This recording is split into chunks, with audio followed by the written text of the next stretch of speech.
U.S. President Joe Biden under fire for comments he made about Russian President Putin.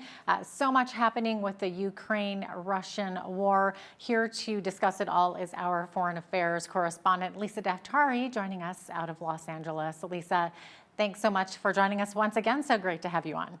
Thank you for having me.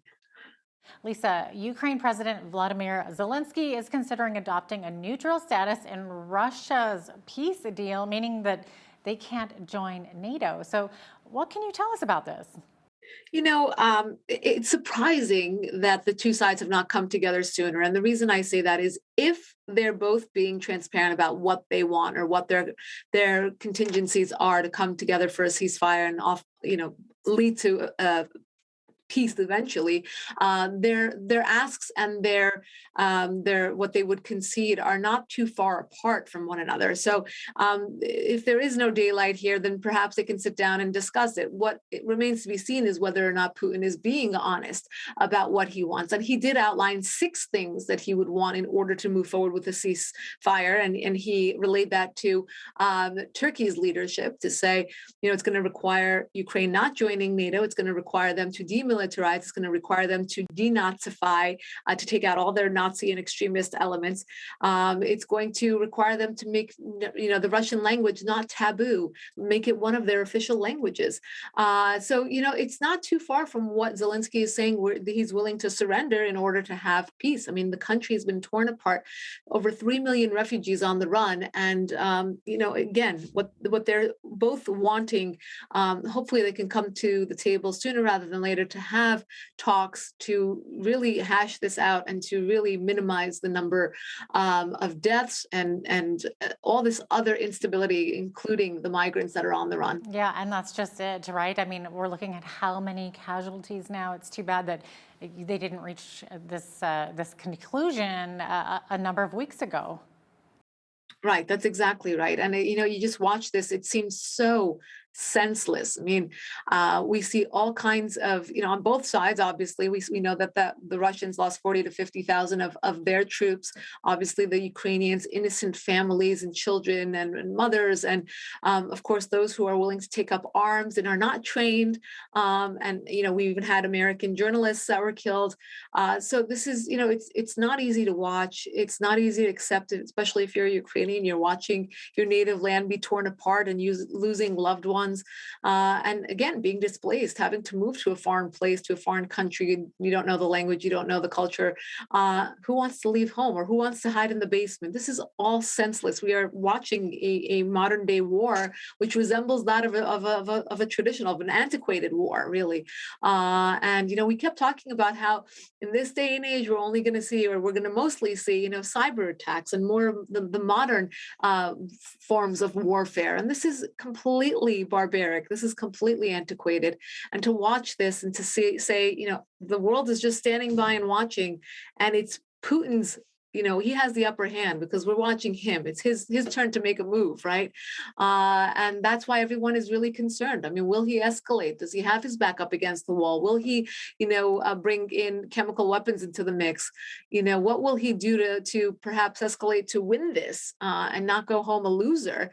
And that's really the question here. And that's what makes it so incredibly unpredictable, so incredibly unstable in terms of global security. Will NATO be redrawn into this under Article 5, which stipulates that if one NATO nation is attacked, then they would have to go in. Well, we're seeing a lot of NATO assets on the borders there. There could easily be a slip up accidentally or on purpose to hit one of those assets. And again, we'd be dragged into World War III. So it's a lot of worry. And again, the bottom line or the goal is not as difficult as World War III. We don't need to be fear mongering here. The goal is to say to Putin, you need to de-escalate. This has to stop. What will it take?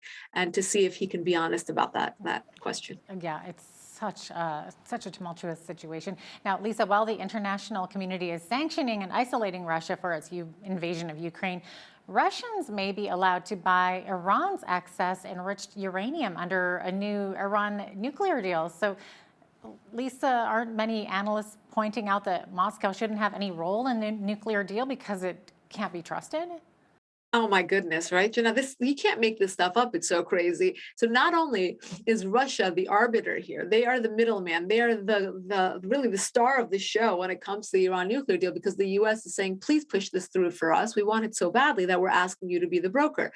And not only that, but now under the new Iran nuclear deal, the Russians may be able to buy the excess enriched uranium that Iran possesses, because we don't want Iran to have a weapon. But why would we want Russia to have more weapons when we know that they can't be responsible with them with this new invasion? Now, I have to add one point here. In 2015, under the original Iran nuclear deal with President Obama, the Russians were in fact involved in the arbitration, but they also were allowed to buy the enriched uranium then. Perhaps things were different. Perhaps we were more naive to allow Russia to do that at that time.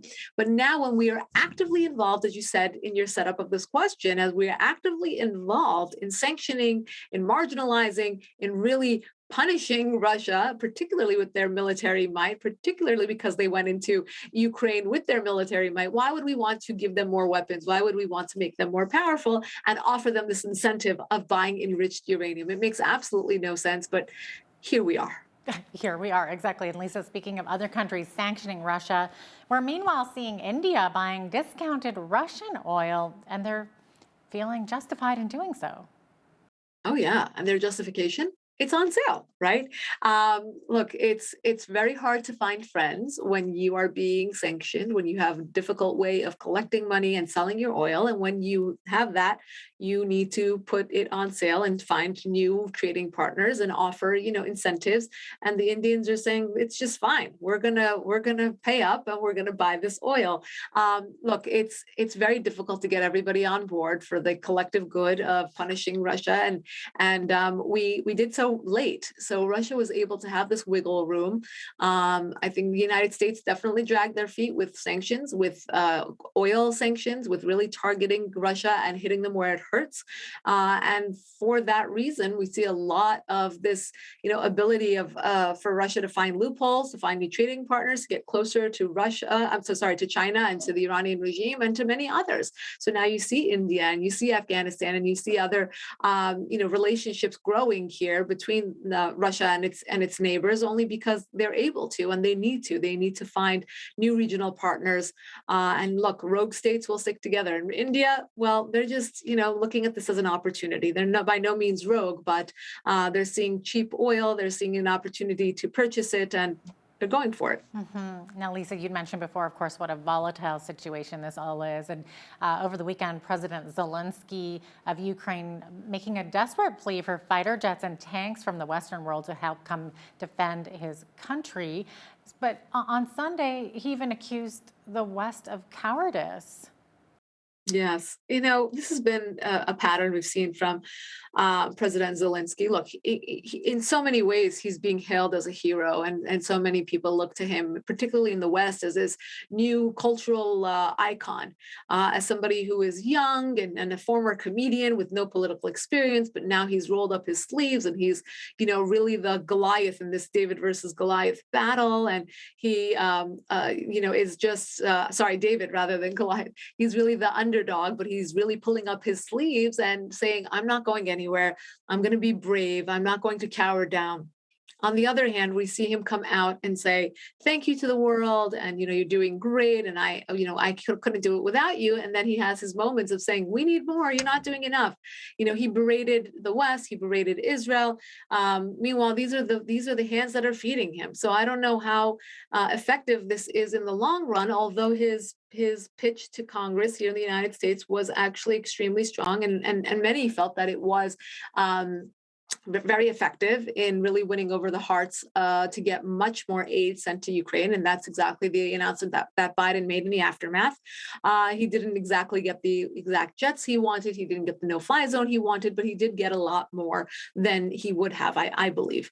But again, he's going back and forth. Look, he's in a very bad position right here. He wants to, of course, appear strong. He wants to appear like the hero, but obviously his country has crumbled. His country is war-torn.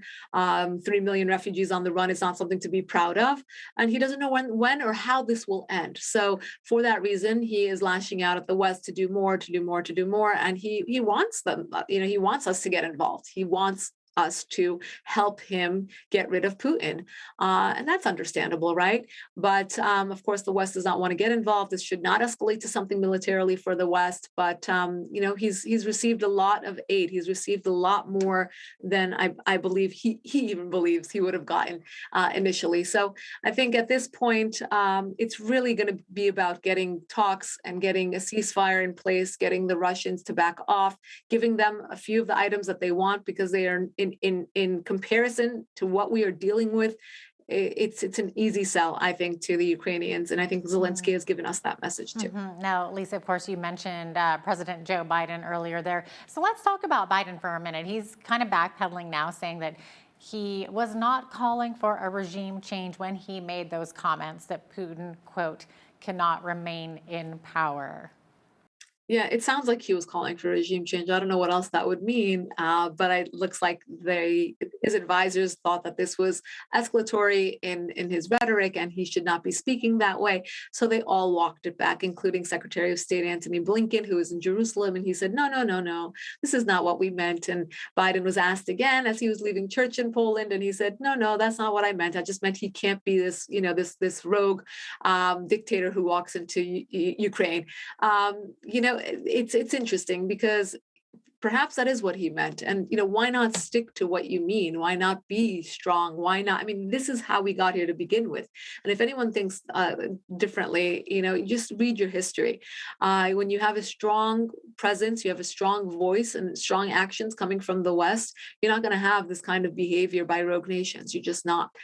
They will be fearful of the consequences. They don't want to deal with the consequences. And if you don't think that Putin is the calculated statesman that he is, that he timed this perfectly, that he understands that the Biden administration is different than the Trump administration, then you better also read your history. I think there's a lot to learn from why the lack of leadership or weakness will lead to moments like these.